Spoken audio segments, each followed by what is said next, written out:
Welcome to another episode of Women in Focus. I get to meet women who make a difference in everyday life. Women who are politicians, women who are filmmakers, women who are helpers in the house, women who are doctors and nurses.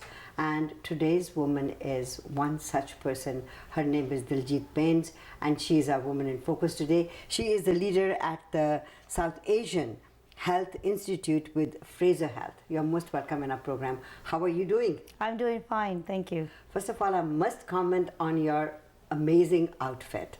Thank you. I like it. Thank you so much. Yes, it was my recent purchase when I went to India. Okay, that's good, I'm glad. So you must have just gone in, picked up the outfit and gone out. Pretty much. Now, I know that you were a registered nurse. We did an interview with you on radio, and I really found the work that you have done and the work that you're currently doing interesting. So let's take you back and say nursing is a very noble profession. How did you get into it? Well, you know, I came from a small town in Kamloops. And so born in Kamloops? Born in Kamloops. No kidding. Yes. Okay. I'm born and raised in Kamloops. So having come from a small town, it kind of came naturally, I think. You know, my parents really encouraged all of us daughters, there's 5 of us, right, to make sure that we got a good education.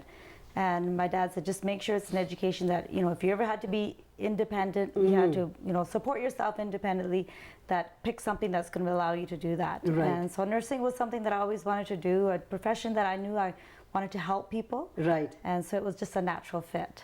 Now, to be a nurse, you know, you need to have a lot of patience and understanding and empathy and all that. So as a child, you probably were like that. Are you number 1 in the pecking order in kids? No, I'm number 4 actually. Try to fight my way through. So as a child, growing up in Kamloops, how was it? You know what? It was actually, I really miss it. Yeah? I miss the small town way of life. Yes. You know, when you're growing up in a small town, everybody knew each other.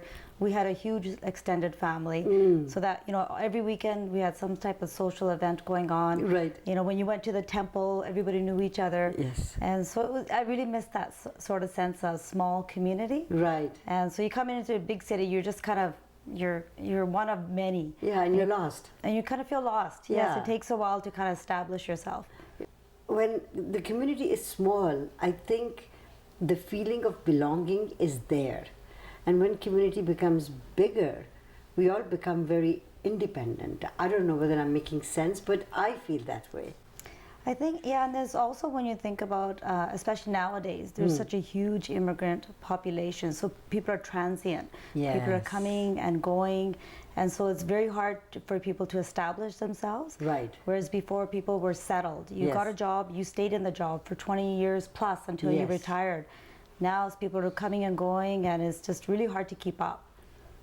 And also, I think with the type of country that we are living in, it's a immigrant-based country, but older people outweigh the younger generation, because the younger generation isn't happy in producing children. Whereas our generation, I would say my generation, we were 6 of us. We were 5 in the family. I don't know how many kids you have now.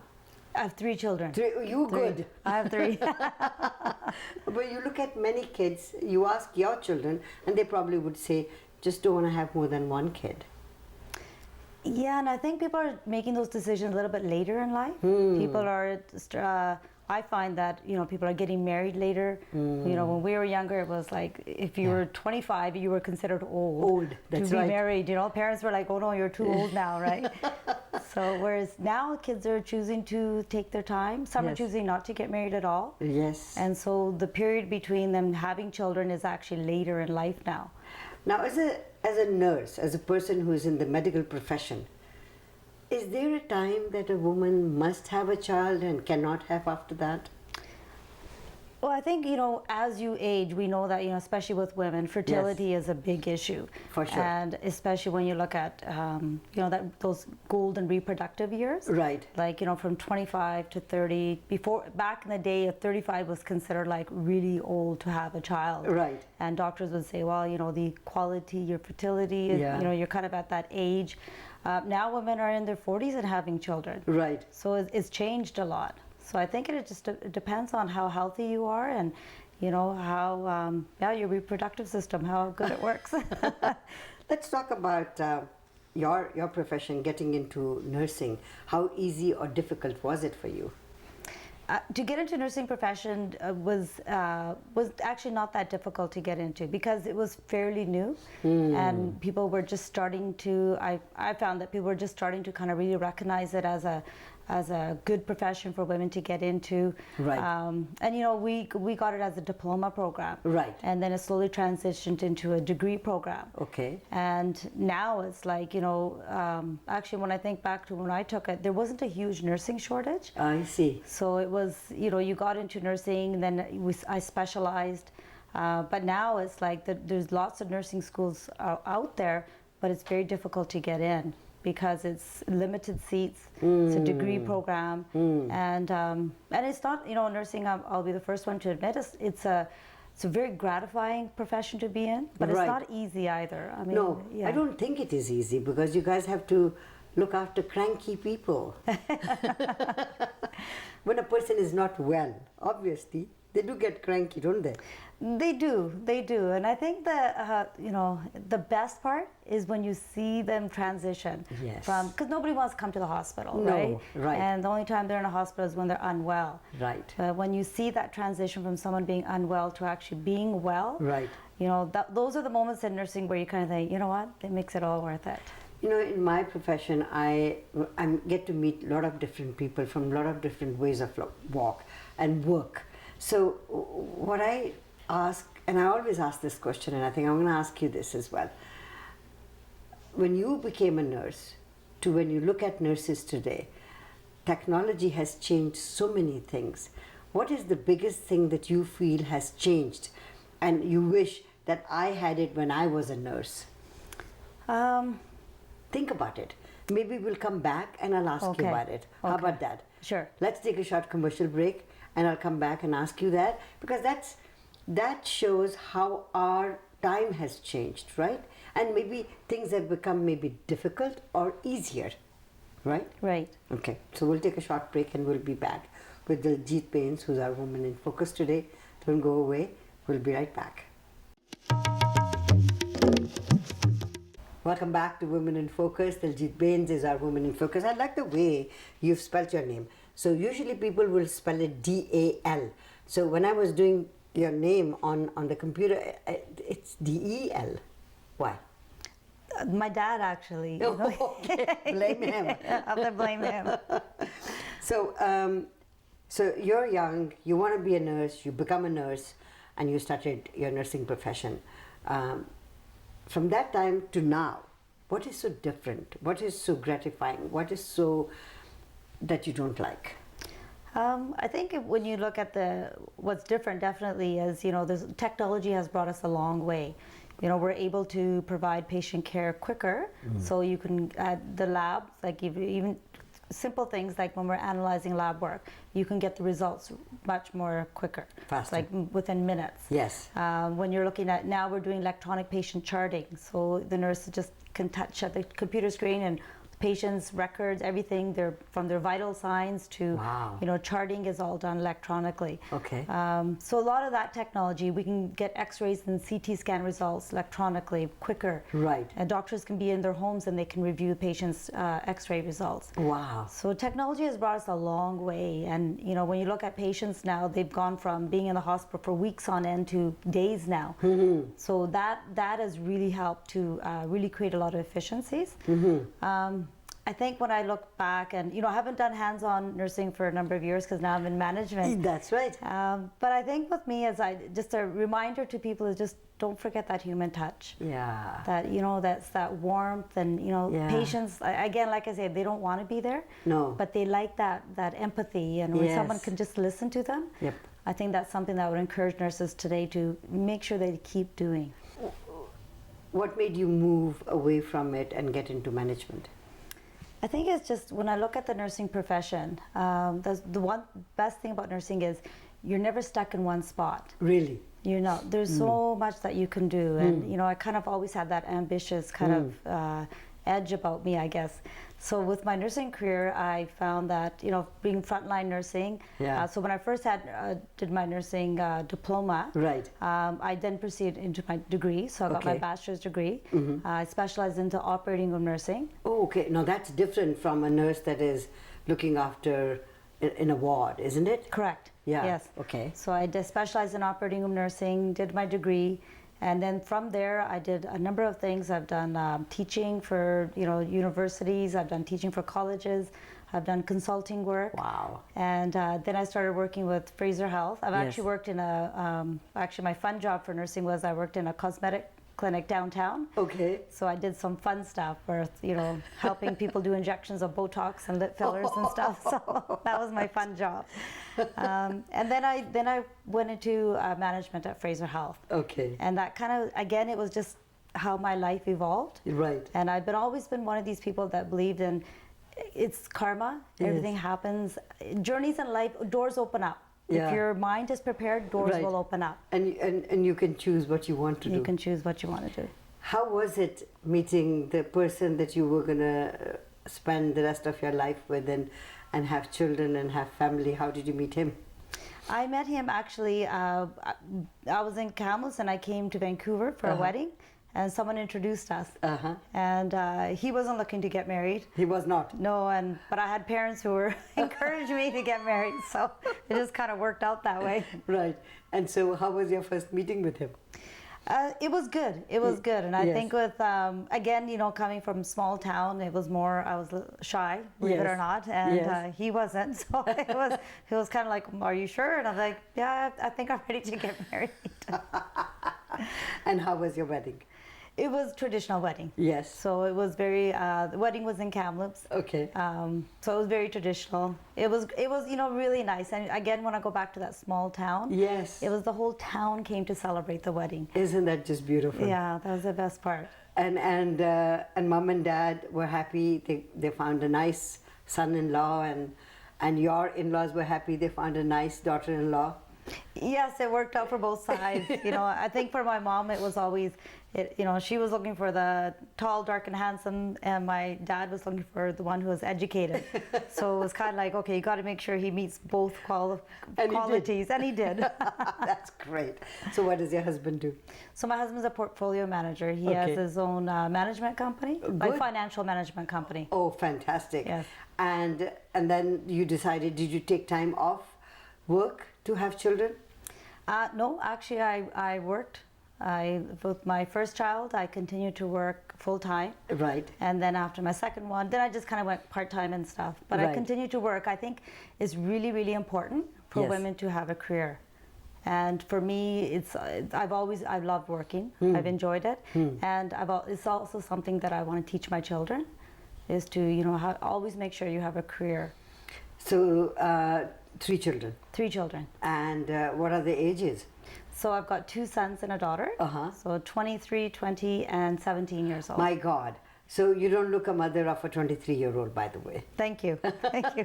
Good genes. So what do you expect for your children? And so with my children, that's something that we always nurture. Make sure you get a good education. You know, obviously no parent wants their children to venture into anything. And kids are good. And just to be really independent and be able to be financially, be able to stand on your own 2 feet. I want to take a short break, but I want to come back and talk about your profession and what Fraser Health has been able to do. Fraser Health is a very important organization within our province, and there are some amazing people that are working, and you are involved in a lot of amazing projects as well. So let's talk about that right after this short commercial break. Okay. Deljit Bains is our Woman in Focus today. Don't go away. We'll be right back.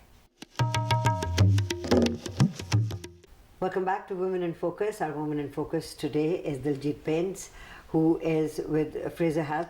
Now, Deljit, to be in any profession, outside of the house.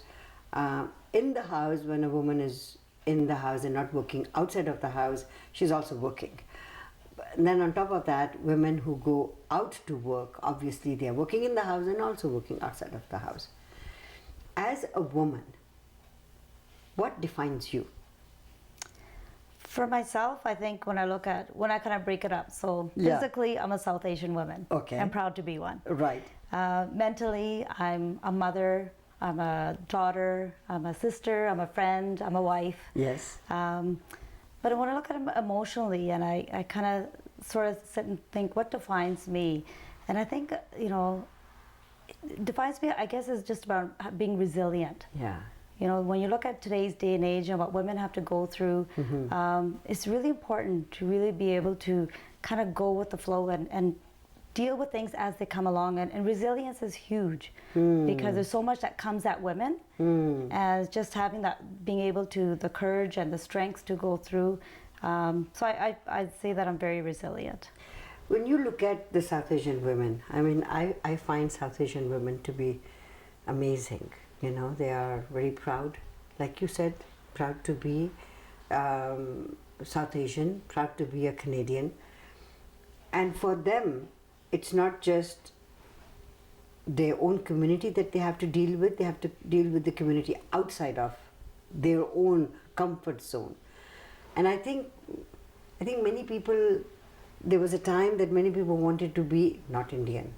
I am not Indian, I want to be so Western that I could maybe become Western. Do you see that tide turning now?